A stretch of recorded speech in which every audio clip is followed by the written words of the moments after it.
Saúde os amados com a paz do Senhor. Amém. Glória a Deus. Abra sua Bíblia no livro de Mateus, capítulo 26. Mateus, capítulo 26, versículo 38. Aleluia. Diz assim a palavra do Senhor. Então Jesus foi com eles a um lugar chamado Getsêmani e disse: sentem-se aqui enquanto eu vou ali orar. Levou consigo Pedro e os 2 filhos de Zebedeu e começou a ficar triste e angustiado. Minha alma está profundamente triste, a ponto de morrer.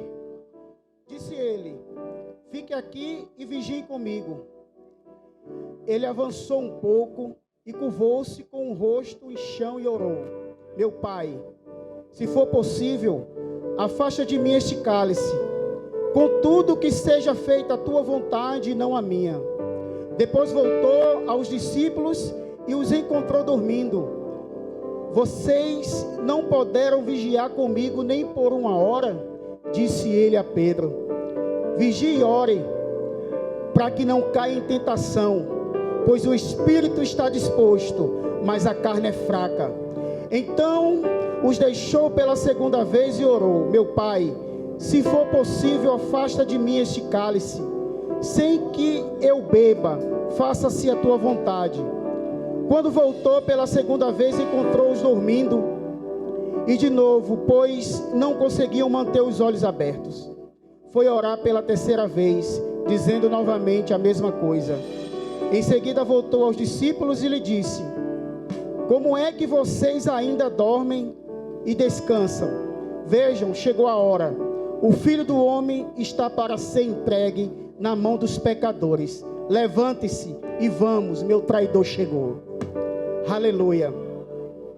É interessante aqui que nessa palavra o Senhor, Ele traz uma situação a qual existiam vários discípulos. Jesus vai chegando ali em Getsêmani.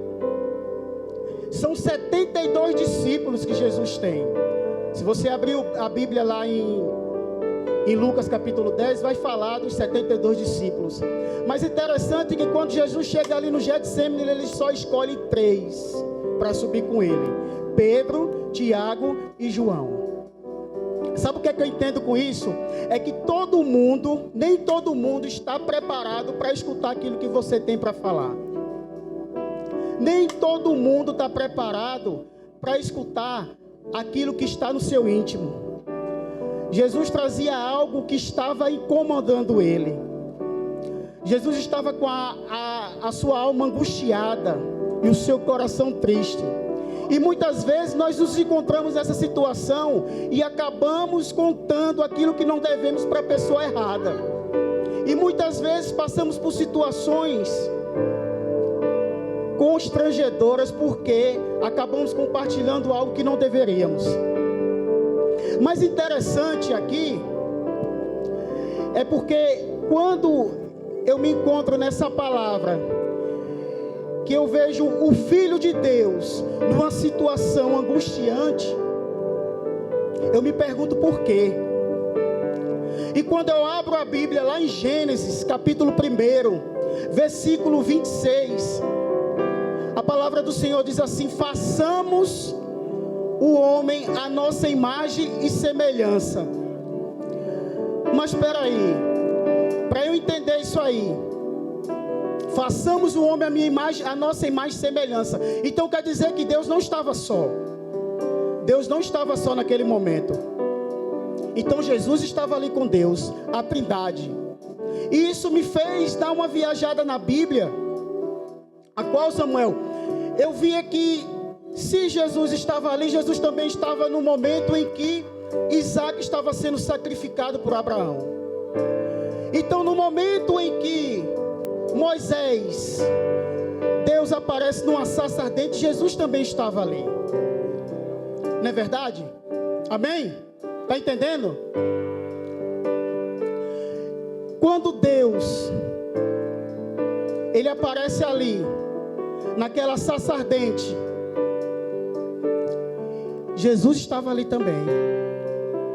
No momento em que Sedraque, Mesaque e Abednego estava sendo colocado dentro de uma fornalha ardente, eu creio que Jesus também estava ali. Mas quando eu abro a minha Bíblia, no livro de João,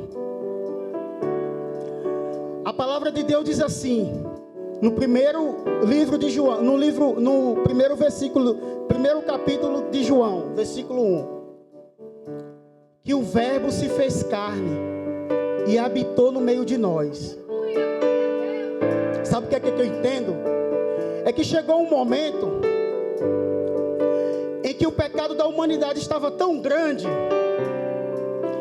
estava tão insuportável, que mais uma vez, como eles se reuniram ali, quando fizeram a criação, o Pai, o Filho e o Espírito se reúnem novamente. Mas dessa vez para tomar outra decisão. Porque quando foram reconstruídos os muros de Jerusalém por Neemias, as pessoas ficaram acomodadas, começaram a levar o sacrifício para Deus de todo jeito. Eles começaram a dar o pior boi, o pior carneiro. E para Deus a gente sempre oferece o melhor, meu irmão. E aquele povo achava que daquela forma, fazendo aquele sacrifício e voltando a pecar, estava tudo normal. Eles continuaram pecando, continuaram se prostituindo, continuaram adulterando.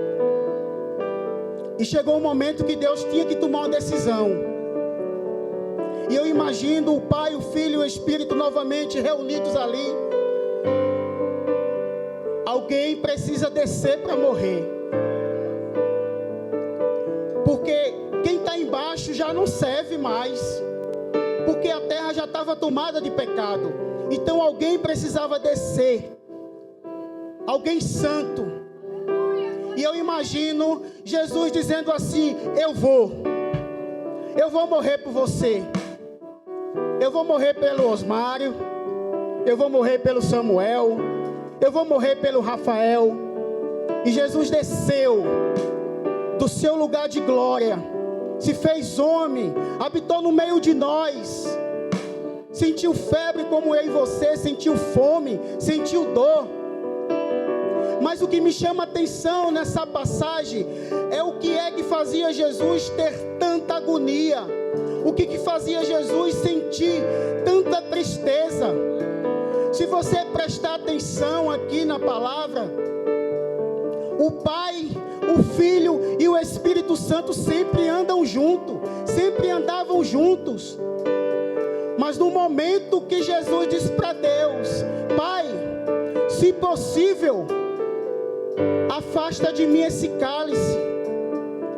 Ele estava falando do cálice do pecado. Ele estava falando da amargura daquele cálice que Jesus ia ter que beber, para que eu e você estivesse aqui hoje. A única coisa, meu irmão, que separa Deus e o homem é o pecado. E pela primeira vez, o Pai e o Filho iam se separar. Pela primeira vez, a angústia de Jesus não era aquele prego enorme que ia atravessar na sua mão. A agonia de Jesus não era uma cruz que ele ia ter que carregar. Não era a morte. Jesus venceu a morte. Ele não tinha medo da morte. A única coisa que Jesus, ele tinha medo era de se separar do seu Pai, de se separar de Deus. Você está entendendo, meu irmão? A única coisa que nos faz separação de nós e do Senhor é o pecado. Ai, meu Deus. Sabe por que você está aqui hoje? É por causa dele. Tu sabe por quê o teu filho está recebendo livramento neste momento, é por causa dele. Sabe por que a tua casa não está bagunçada? É por causa dele. É a única coisa, meu irmão, que nos faz separação de nós e Deus, é o pecado. E Jesus, ele não queria isso, mas ele venceu a morte, mas ele ressuscitou, porque ele é Senhor. Ele é o leão da tribo de Judá, ele é a raiz de Davi, ele é a estrela da manhã, ele é o cavaleiro no cavalo branco. Os seus olhos são como chama de fogo, em sua coxa, em sua boca uma espada afiada, e em sua coxa está escrito com manto de sangue: Rei dos reis, Senhor dos senhores. Rei dos reis e Senhor dos senhores. Ele é Rei dos reis e Senhor dos senhores. Aleluia. Eu agradeço a oportunidade.